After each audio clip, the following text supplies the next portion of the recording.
Next question, detailed clarification on masjid boundaries on Iṭtikāf.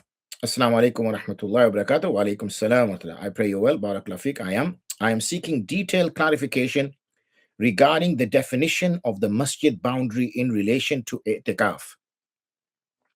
As I understand, one observing Iṭtikāf must remain within the boundaries of the masjid, and leaving that boundary without a valid Shari reason would invalidate the Iṭtikāf, which is correct, to eat, to visit the lavatory, etc. However, in many contemporary masajid, the structure includes multiple halls, side rooms, offices, classrooms, storage areas, and extensions, which make the issue somewhat unclear. I would be grateful if you could kindly clarify the following points. Number one, what precisely defines the boundary of the masjid for the purpose of Iṭtikāf? Is it limited strictly to the area originally designated and declared as masjid? Example, through waqf or formal intention at establishment? Or does it include later extensions such as upper floors, basements, courtyards, or additional prayer halls? Number two, in cases where a building contains one main prayer hall officially designated as the masjid, while adjoining side rooms or halls are not formally declared as part of the masjid, even though they are physically connected, do those side areas fall within the masjid boundary for the ruling of Iṭtikāf? Number three, if the masjid administration has designated only one specific hall as the masjid, and the other attached rooms are not considered part of the masjid proper, would it be permissible for a person in Iṭtikāf to enter those side rooms? Number four, furthermore, is it valid for an individual performing Iṭtikāf to personally define or intend a broader boundary for himself? For example, considering certain side rooms as part of his effective masjid boundary, even if those areas are not formally designated as masjid. Does personal intention near have any effect in redefining the Shari masjid boundary for the validity of Iṭtikāf? Number five, practically speaking, is the determining factor the original founder's intention, the waqf declaration, official registration, common usage of the space for salah, or combination of these factors? Given the importance of maintaining the validity of Iṭtikāf, I would greatly appreciate a detailed explanation so that the matter may be understood and implemented correctly. Jazakumullahu khairan for your guidance and time. Wassalamu alaikum wa rahmatullahi wa barakatuh. Okay, let me try to give as detailed response as I can. The definition of a masjid is not necessarily the building that you see, which is called the mosque or the masjid, because the mosque or the masjid is a building, right? And I know you might think, yeah, the masjid technically is the ground, okay? It's hallowed ground. It's kind of, well, let me use the word holy ground, okay? It is designated solely for the worship of Allah. That's what a masjid is, because a masjid, if you analyze the word, means a place of prostration, a place of sajda. That's what a masjid is. The building is irrelevant. If you go to where a masjid is and break all the building, you cannot say, oh, the masjid has gone, because the masjid is still there. It's the ground.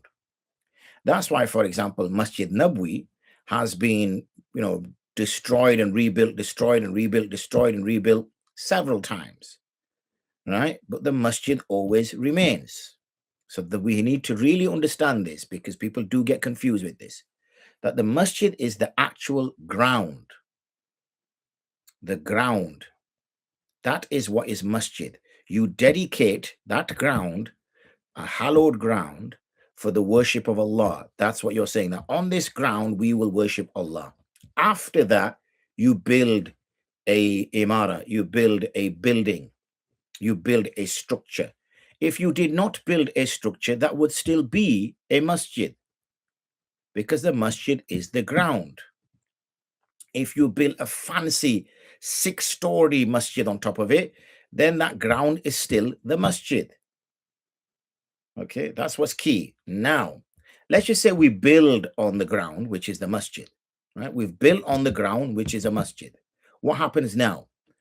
Anything which is directly above that ground is also masjid, because the masjid is from the earth to the heavens. Once you dedicate a piece of land to be a masjid, then everything between that and the heavens is a masjid.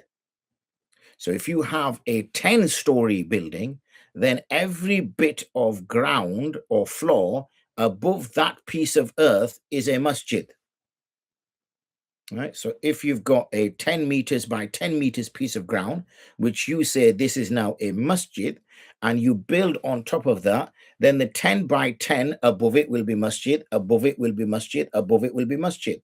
Even if your building is 50 by 50 meters, and you've got a library in there, and you've got classrooms in there, and you've got lecture halls in there, and you've got shops in there, and you've got lavatories in there, and you've got wudu area in there, and you've got a shoe rack in there, and you've got a little sleeping pod in there, and you've got whatever else in there. So the actual building is 50 meters by 50 meters, but your dedication for the masjid is that piece of ground which is 10 meters by 10 meters.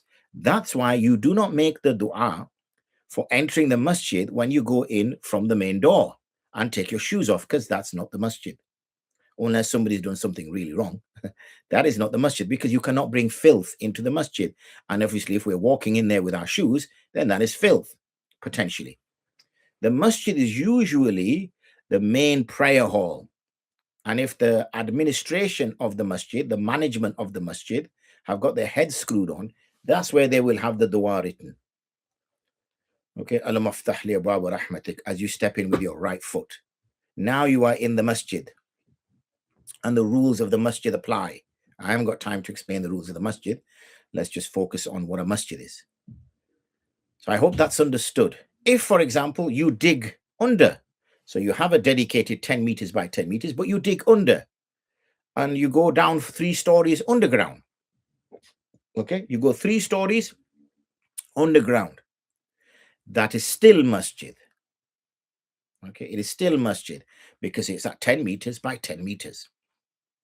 So let me reiterate, just to remove any doubt. Right from the outset, a group of people gathered money and they bought a piece of land, or they bought a building.